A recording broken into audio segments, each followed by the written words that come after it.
welcome back to Oatmeal Entertainment with your host, Joey Arnold. Star Trek Picard, episode 10 of season 3, the last episode. It's called The Last Generation. That's right.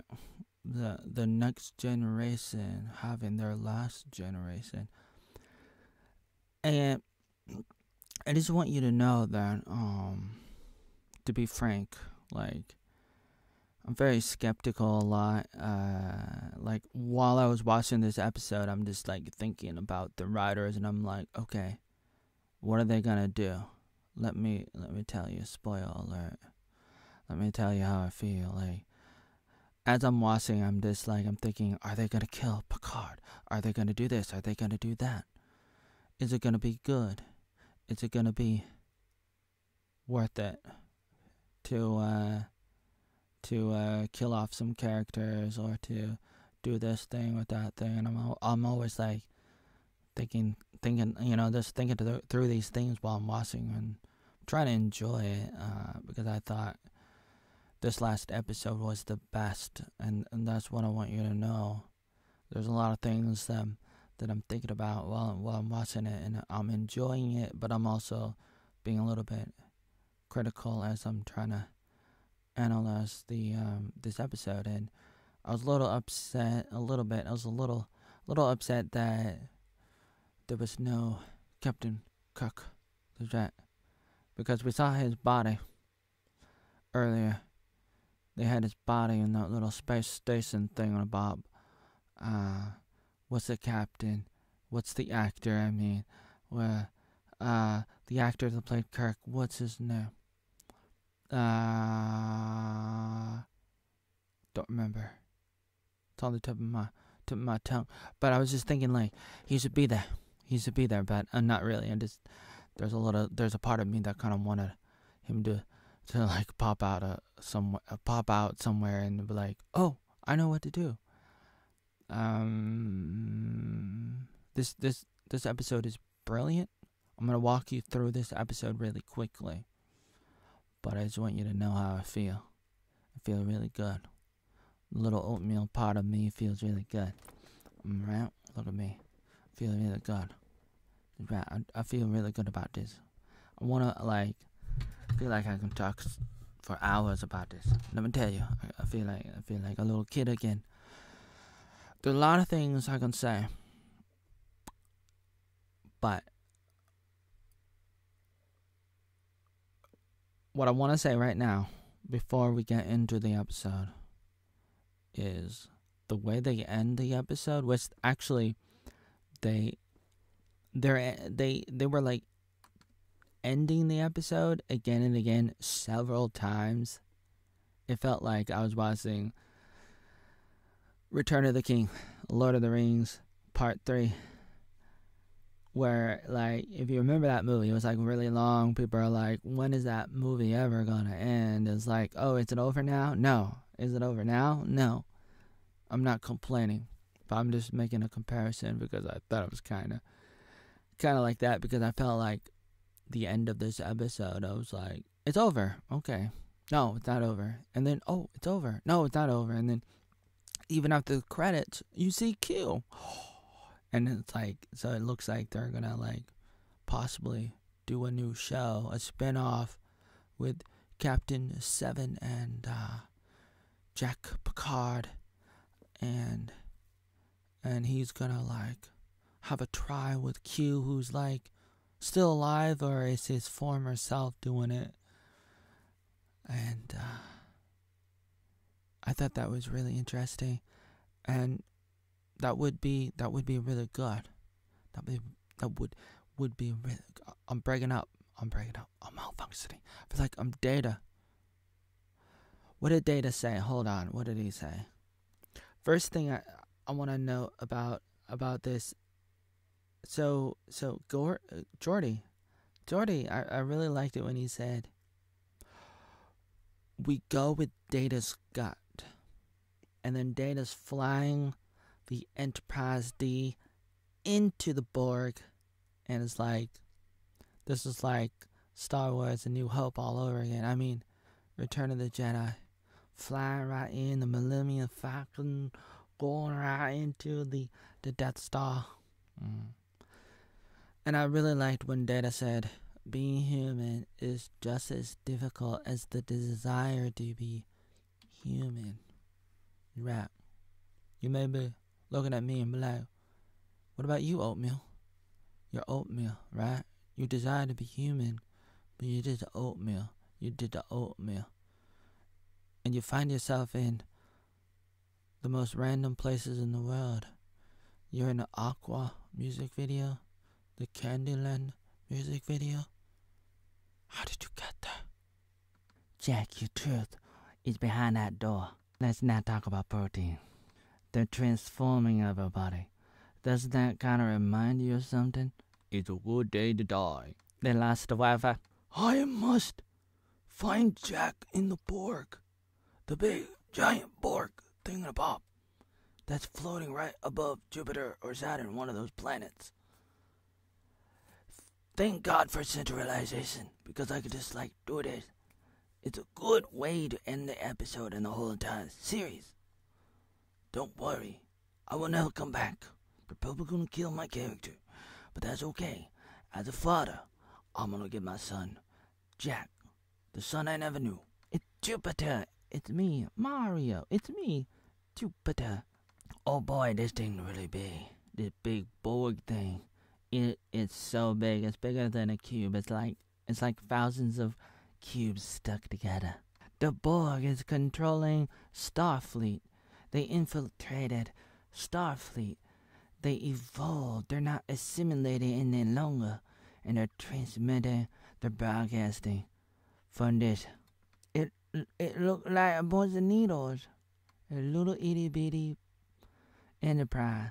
It did, and like a big dot, and look at the Earth compared to the sun, sun real big, and Earth look like a dot, and look at this, the Enterprise look like a little dot compared to the Borg cube, and it did like a cube, it's like a super duper cube. Last Generation.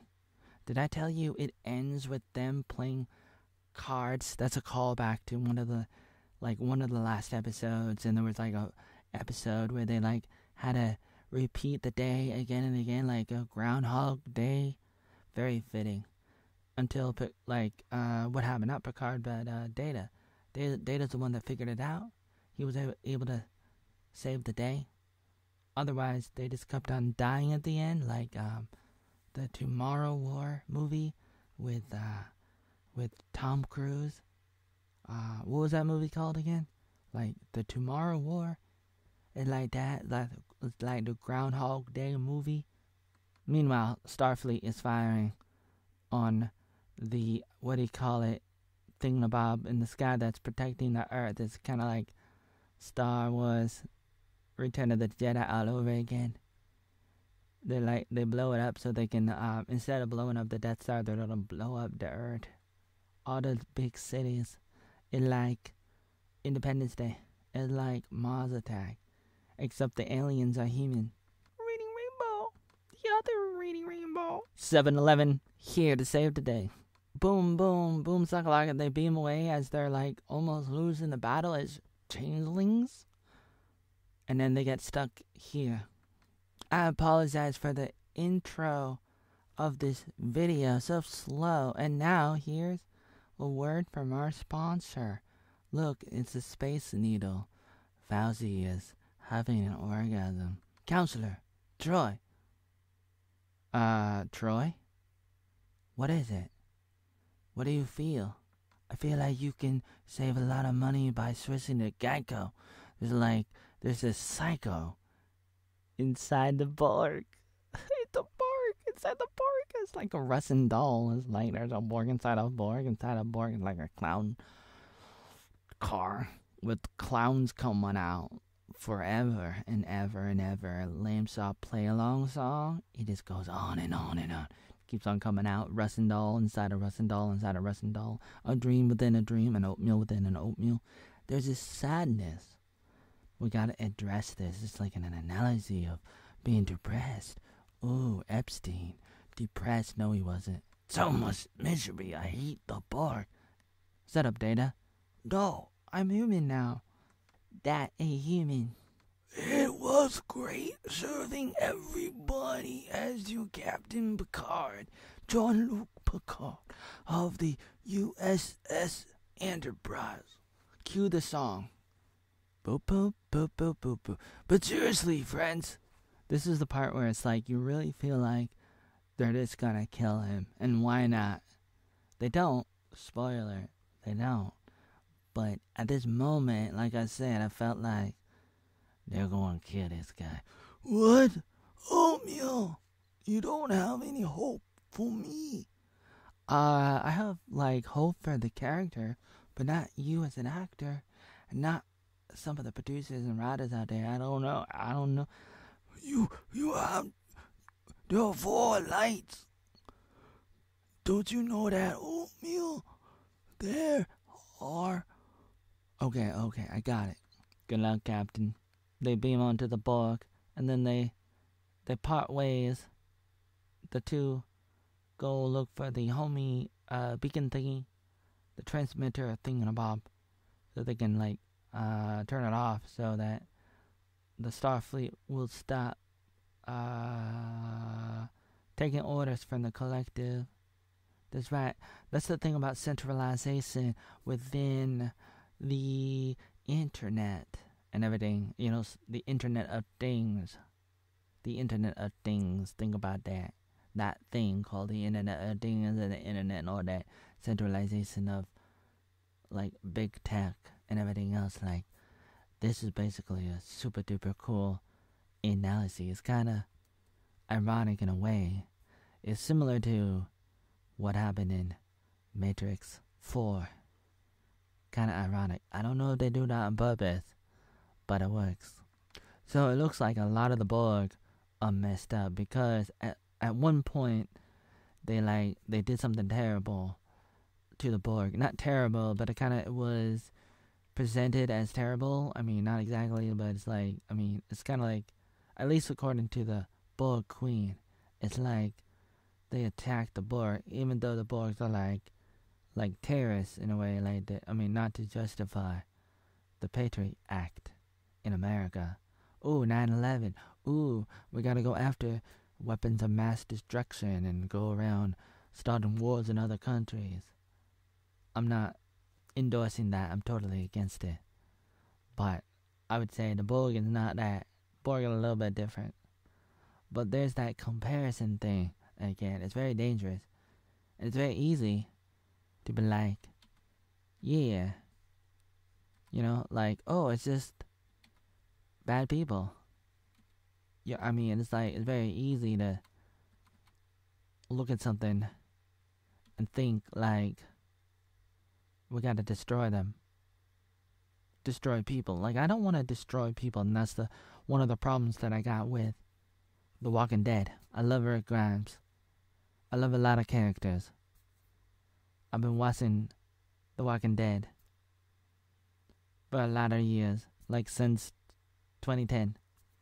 The past 13 years, I've been watching The Walking Dead. I love it, but a problem is it kind of makes you feel like once somebody's gone, you just kill it. You kill it. You don't kill him or her. It's no longer a he or she. It's no longer a human. And once they like change the DNA, the GMO, like they put stuff, you know, they put that thing, you know, stick it in your eye, stick it in your.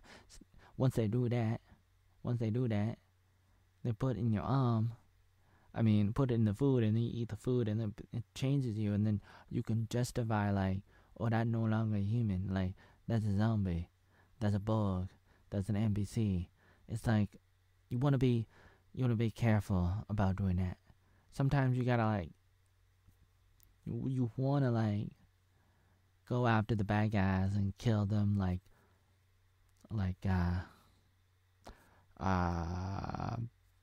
Clint Eastwood and John Wayne and the other cowboys. You want to go after the bad guys, but you don't want to have too much collateral damage because that's not good. They're not good at all. Don't think about that. Yeah. This is where they part ways. is very challenging if you think about it. This is where Picard runs into his son Jack, totally plugged in, and then the reveal is the Borg Queen. But I'm thinking like, which one? This is very like scary. It makes me think of The Lion and the Witch and the Wardrobe. The queen, not the queen from The Wizard of Oz. Not no wish. I'm melting. You put water on me. How do I drink? How do I drink water? What kind of wish am I? You pour water on my head? Am I not drinking any water?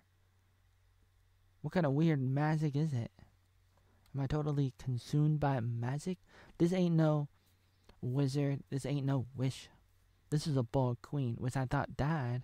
I don't know which one's which, because there's a Borg Queen in the next generation, and Picard gets assimilated and stuff. But then again, maybe not. I don't remember. Was there a Borg Queen in any of the episodes of the next generation? I have to go back and try to remember. They do have a Borg Queen in Voyager. I don't remember if the captain got assimilated. Janeway, what's her name? Catherine Janeway. Did she ever get assimilated? I don't know. Now, 7 of 9, she's very motivational, and she has to motivate these people. This guy or the other guy was like,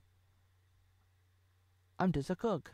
And she's like, come on, we'll save the world and for the people, our children and everybody. Meanwhile, okay, here's Picard. You look at the Borg Queen. You can see her rib cage. You can see her bones. I don't know how she survived. Didn't she die in one of those movies, First Contact, back in '96, the same year I came and I saw, and she died. No, they died. What? No, that's what Hillary said that. No. What happened? Oh yeah, I made a Power Rangers movie. Did right. What's going on? Let's see. So she has an angry face, really angry face. There's Picard.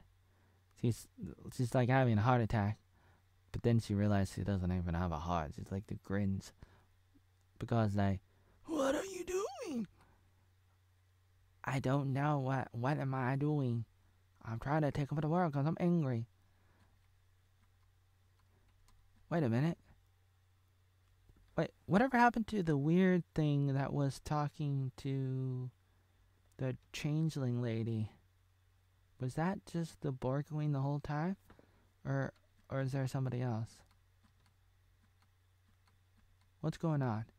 So here they are, and they find something like the beacon. Okay, now back to the Borg Queen, and now back to these guys, and then back to them, and then I'm looking at the Borg Queen, and I'm like, you're kind of attractive.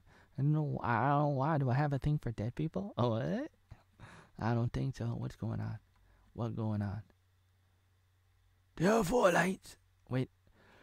I am so confused. I thought you died. Meanwhile, they have superhuman strength. They're able to open the door, which I don't think is possible.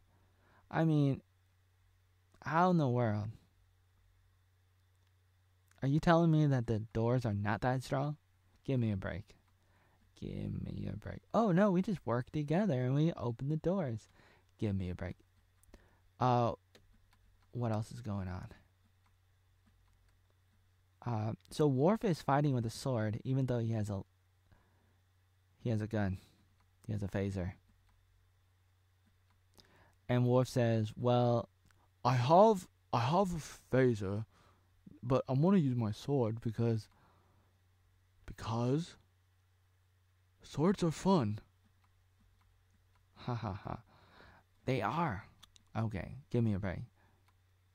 Okay, this is the part where he's like, you gotta trust me. You gotta trust me. And Geordi's like, okay. And so they drive in. So it's kind of like, this is kind of like Han Solo driving his car. I mean, driving his, spaceship, the Millennium Falcon, kind of like that. That's what's going on here. Meanwhile, the Starfleet is going in to blow up the world, like Mars Attack, like Independence Day. They're about to invade the Earth,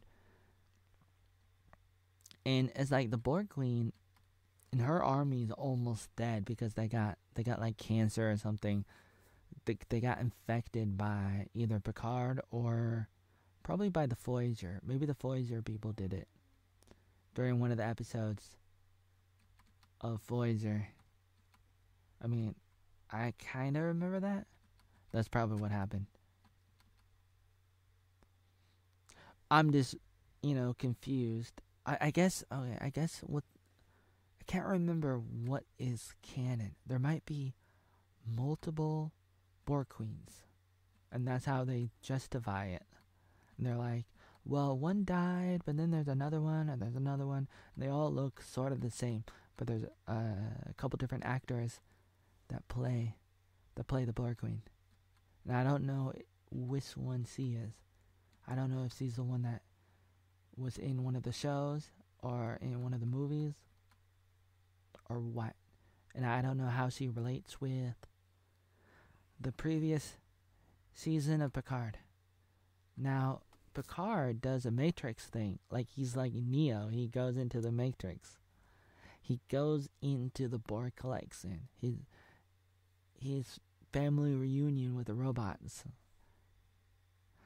If you think about the main storyline of the Picard show, the first season is all about robots. The second season is mostly about Q. I mean, it's also about a lot of other things too, like time travel and the Borg. But I would say the focus, the highlight, is Q, because he's the one that started it. He's the one that got everybody involved. And the third season, this is mostly about bringing the original crew back together again, and it's about Picard as a father. Let's see. Second season, it's Picard as a son. First season, the focus would be Picard as a lover, sort of, I guess. And about the girl robots, stuff like that.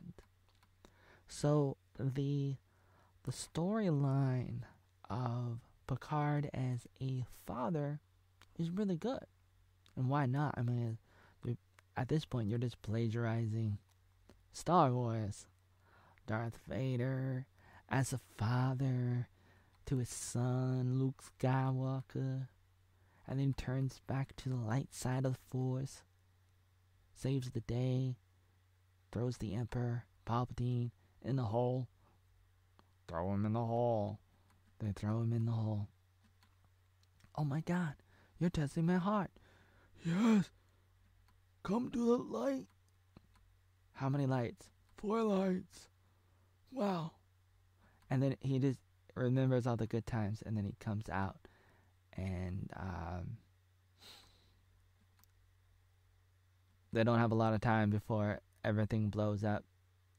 The Death Star is about to blow up, and they look up in the sky, and there's the Enterprise, and they beam away.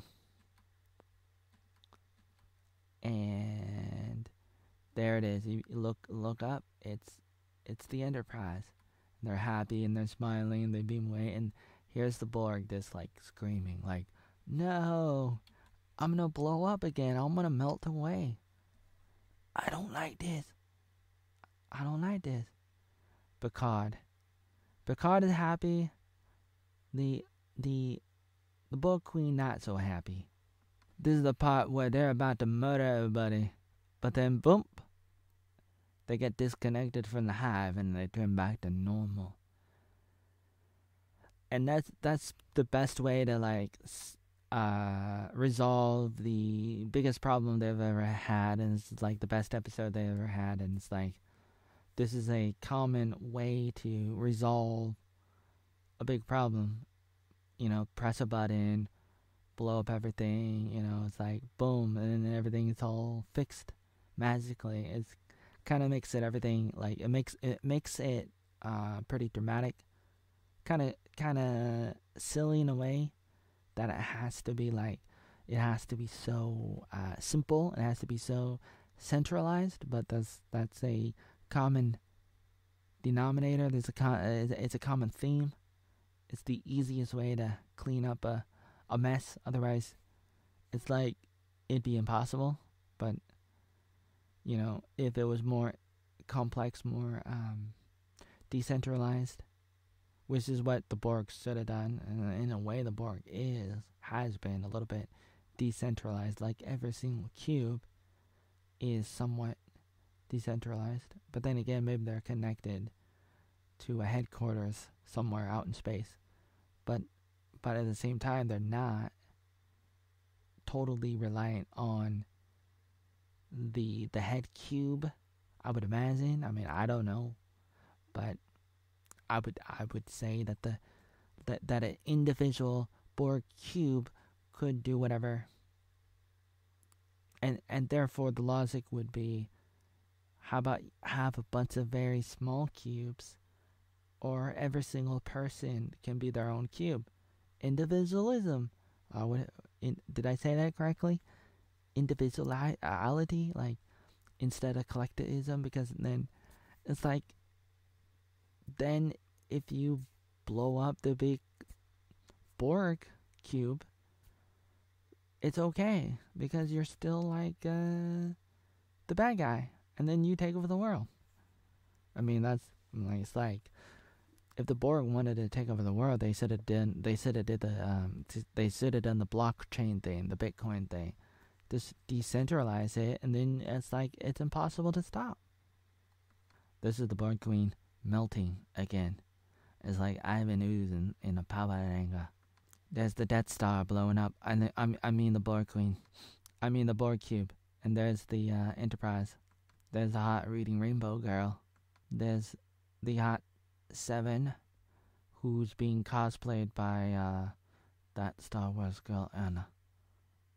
You know, I was thinking about this, like, Seven was really hot in Voyager. She was like from the pre-Angelina Jolie Tomb Raider Lara Croft era. They're the other reading Rainbow Girl, and she's kind of cute. Embrace. I'm so sorry, I don't know what got into me. Oh, I know what got into you. The Borg. Don't worry about it. Don't worry about it. Guys, you know, I was thinking about this, like, you know, we always thought about this, like, Seven was the weirdo, but now she's like the savior. If you think about it, like, once upon a time, Picard was in outer space as the captain of the Enterprise in Star Trek, The Next Generation. One day, Picard gets infected by a disease called the Borg, and he's like the only one. So everybody look at him and they're like, "You're so weird. You got this weird Borg thing." And the same thing with 7 of 9 and on Star Trek Voyager, and everybody look at Seven, everybody look at Picard, and they look at them like, "You got a disease, you got a problem." But as seen in season 3 of Picard, everybody got it now. Everybody. It's like everybody getting HIV, everybody getting cancer, everybody getting the Ovid. What do you call that thing? Can I talk about that in YouTube without getting censored? I tell you what, the economy is so bad. No, the universe is so bad. Everybody get infected. Everybody got infected. It's like, look at it. Everybody got infected. And now Seven is like the leader of the weirdos. It's like, originally, Seven is a weirdo. Originally, Picard is a weirdo. But now, they're the leader of the weirdness because everything's so bad. Everything's so bad, kind of like Alex Jr., kind of like a bunch of other people too. Other people too. And you may not understand. And maybe you do. And if you do, that's great. That's pretty good too. And this is kind of cool. It's very inspirational. I cannot emphasize this enough. There's a lot of allegories, there's a lot of analogies, and a lot of things. I tell you what, there's a lot of things you can get out of this show, and especially this season. And this is one of them.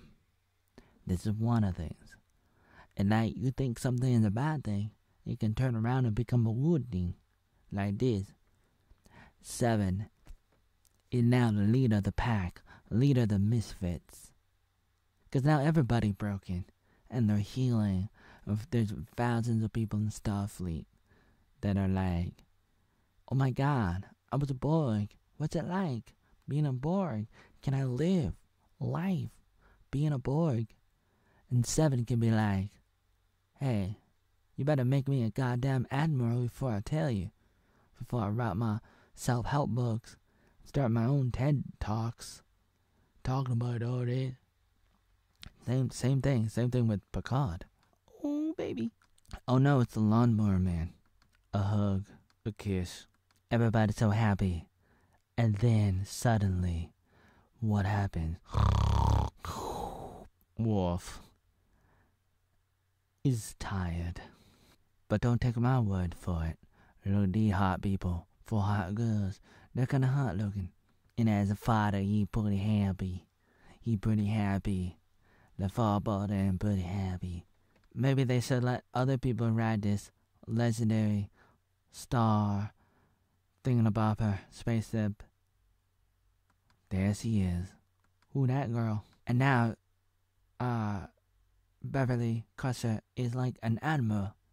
And she's like the leader of the medical something, and is helping get rid of the changelings.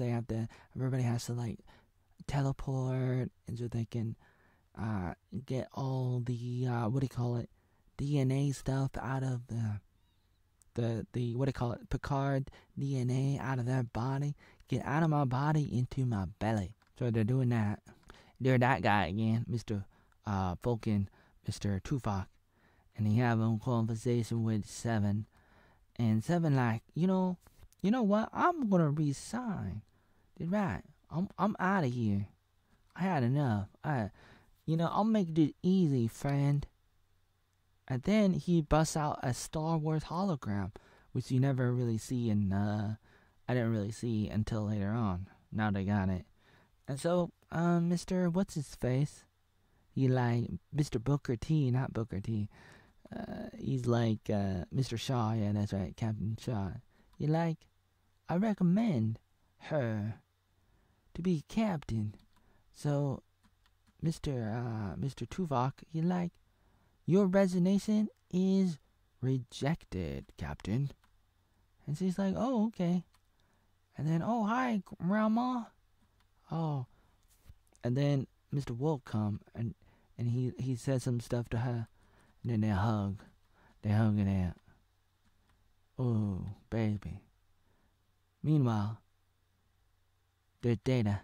Data talking about his feeling. Oh, that's all the time we have today. What? Oh. Okay, I better go.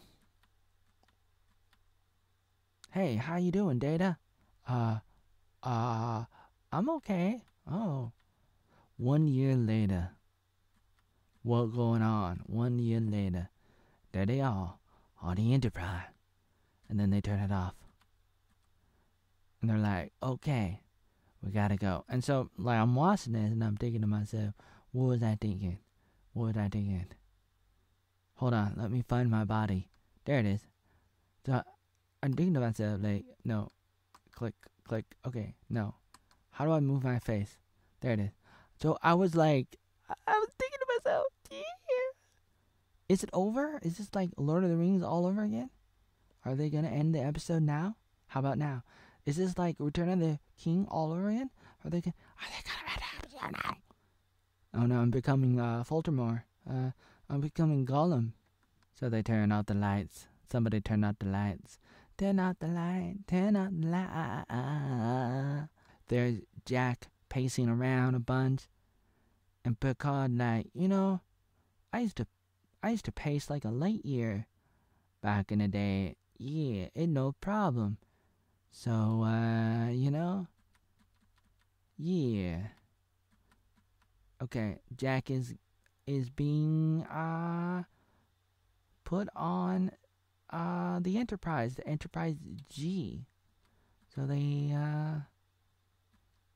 I think it is the Titan, but they renamed it the Enterprise. And it's basically just the Titan, which I guess is okay. But I would have rather have the Enterprise D. Why not? But I guess this is okay too. Jack gets to be like Counselor Troy. He gets to be like an advisor to Captain 7. So this is a possible spin-off. And it could be pretty good. This show could be pretty good because I like 7. I like Jack. So 2 solid characters. Ralphie is okay. Here's everybody at the bar. Guidance bar. Whoopi Goldberg is not here for some reason, but they mention her in passing. And they're drinking all the beer. And they're having a good time. They're talking about stuff and inside jokes and references, which I'm not totally sure what the references are, but I'm sure they're there for anybody who knows about them. And who knows if there's any Easter eggs in the background and stuff. I wouldn't know. I'm not that nerdy. Okay. But Picard gives a toast and it was pretty good. And then they go and they play cards, which is it's a brilliant way to end the show. Like it's brilliant. It's very brilliant. So that's what they do. So they're just playing cards, which is something they would do in the show. Picard wouldn't play with them in the show until the end, or at one point, Picard started playing. He started playing cards. It might have been the last episode, and so that's a reference to that. And then you see the credits, and the credits just go by like this, and they're just playing while the credits go by. Patrick Stewart, LeVar Burton, all the other people, Star Trek Picard. And then it fast forwards, and here's Jack and the Q. The Q pops out of nowhere, and Jack's like, "You're dead." "Jack, you humans think so linear. Your trial's just beginning." "What? I thought the trial was over." "Yeah, your father's trial is over. Especially, when he became a robot and everything. And I guess we didn't have enough money to bring back Captain Kirk. But that's okay." "What?" "That's right. Your trial. I don't want to do no trial. I'm out of school. I don't like school." Fades to black. And if they're able to do a spin-off, and if they can put the Q in the show a little bit, that would be pretty cool. Yeah, that would be pretty cool. Don't you think? Yeah. All right. So I enjoyed watching the show. I enjoyed making these videos. And as always, I don't know. How do I end this video? Eat your oatmeal. Get out of my face.